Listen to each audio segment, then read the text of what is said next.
To find answers, you need to go back to the very beginning. Beneath this church in Rome lies an ancient catacomb. Here, the earliest persecuted Christians buried their dead in secret. It had started 34 years after Christ's death, when the Emperor Nero was looking for scapegoats for the Great Fire of Rome. He pointed the finger at the Christians, and at his word the killing began. Many believe that it's from this persecuted community that the very first gospel writer emerged sometime around 70 AD. Mark. We don't know precisely who Mark is. He doesn't sort of sign his book at the end and say, this is where I've come from, this is who I am. But you can pick up clues from the gospel about who he is. It's quite possible that Mark, like many of the other Christians in this period, actually has personally experienced persecution. He's very realistic and gritty. You know, you can smell the dirt and the blood in Mark's gospel. In some ways it's because of the persecution that Mark wants to write the first gospel, because you've got to try and make sense of it. And what better way of making sense of it than telling the story of the first real martyr of this new faith, Jesus himself. Mark may have known persecution, but what did he know firsthand about Jesus himself? The thing is, when you're looking at the Gospels, we don't know it's true. There are no independent archaeological records where you can check things up. No one was out there with a camcorder, you know, recording these things. There wasn't even anyone taking notes, as far as we know. So a lot of it we're being asked to take on trust. I don't think Mark himself is an eyewitness. For a start, he never actually says, I did this, I did the other. So he's not even claiming to be an eyewitness. But what I think you do find in Mark's Gospel is some quite interesting reminiscences from some of the earliest people that were involved with Jesus himself. People like Peter, James and John, they've talked to people, and these oral traditions have found their way to Mark. That the first gospel writer was relying on hearsay is a bit of a thunderbolt. Then you realise that lots of Jesus' story isn't even there in the earliest Mark manuscripts. No nativity, no long sermons, no resurrection appearances. In the end, it's less a record of events than a self-help guide that says suffering and persecution are the best way to God. Mark is the creative genius that gets this whole process of writing Gospels going. In a way, it's quite an arrogant, quite a conceited thing to do, to say, I'm going to do an authoritative version of this story. It has a kind of propaganda purpose, I think. Mark's big idea took off.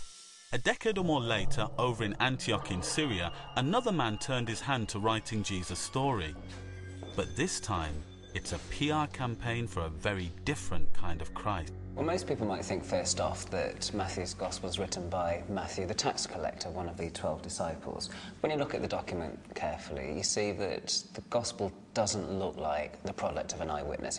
So who is this character? Well, the most important thing of all about Matthew is this is clearly a Jewish writer that knows all about the habits and the ways and the laws of Judaism. Rather than go back to the drawing board, Matthew started by copying large chunks of Mark's Gospel, then rewriting or adding his own bits.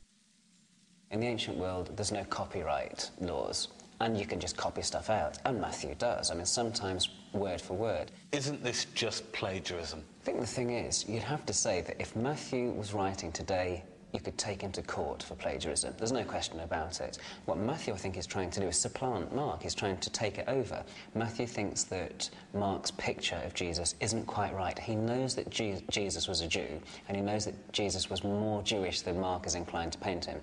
So if you like, he goes through the process of almost re-Judaizing Jesus and making him more Jewish. So Matthew adds the Christmas story, the Sermon on the Mount, and the Lord's Prayer, all pointing to Jesus as the fulfillment of the Old Testament prophecies. And this is probably why his book ends up with top billing in the New Testament. So is Matthew the first salesman of a Jewish Jesus? I think so. I think one of the things he wants to do is he wants to make Jesus a son of Abraham, a son of David, painting like Moses. Most people read this gospel as history, but you're suggesting it's propaganda. How do you hold that together as a Christian? I think the thing is, it's not a case of either or. It's not a case of just because something's got a bit of spin, just because something's trying to tell a particular story to a particular group of people, that it's not got any history in it. By this point in the late 1st century AD, the tone's been set for the Gospels, and it was all about being a consummate spin doctor. Like Luke, an educated man based in Greece, Luke focuses on taking the Bible into the mainstream of the Roman Empire, writing not just the Gospel, but the book of Acts too, describing the spread of Christianity from Jerusalem to Rome. Luke wants to tell the whole world that this Christian religion is reputable, it's okay. He's trying to say, look, it might sound nutty, this stuff. It's about some Jewish carpenter in some backwater. But he's saying, no, Christianity is respectable. It is the kind of thing that a civilized, middle-class kind of Roman citizen like me can believe in. It's something which is right there at the heart of the empire. And Luke really paves the way for Christianity becoming a Roman imperial religion. The spin of the last Gospel's the most obvious. It was written by a Jew called John, who's kicked out of the synagogue in Paul's old city, Ephesus, at the end of the 1st century. And by writing extra, slightly unreal speeches for Jesus, John's peddling a specific new angle. Why the need for a 4th Gospel? Because John wrote a Gospel, we've got to assume that he must have been dissatisfied with the others in some way. I suspect that the thing that he didn't like about them was that they didn't quite get their vision of Jesus right. The Jesus in the other Gospels is not quite, if you like, divine enough. So isn't he just rewriting history? I think that the author of John's Gospel is definitely meditating on these events and thinking about them and kind of working them, rejigging them a little bit for his own time. I mean, is he actually, in some of these things, actually, if you like, making things up? Well, I think he would see it as being inspired by the Holy Spirit to put into writing some of these things that the other writers of the Gospels haven't actually got to the heart of. This all seemed totally opposite to what I was brought up to believe as a kid, and what only the other day all those pilgrims I met in Jerusalem were counting on. So the question for me now as a believer is whether it discredits the Gospels if they're not just simple reportage. One of the things I've learned from being in Rome is that you can't read the Gospels literally. They're not meant to be read as eyewitness accounts. We don't know what really happened, but maybe we don't need to, because if we see these texts as an attempt by a community to work out what's happening in its life by reflecting on the life of Jesus, then we can see them as books of faith. They aim to communicate faith. So it seems to me, if you read the Gospels as straightforward historical fact, then it's just as dangerous as reading the Old Testament that way, because you're going to miss the point of what they're really about.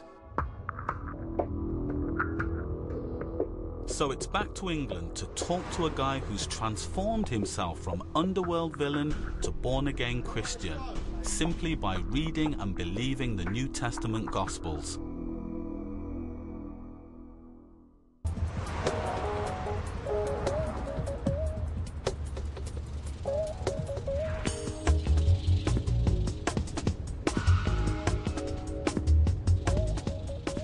People seem to get a blinkered attitude that maybe Christians are a weak type of person and they're like a wimp and you're walking along with an old duffel coat and sandals and you won't say boot to a goose.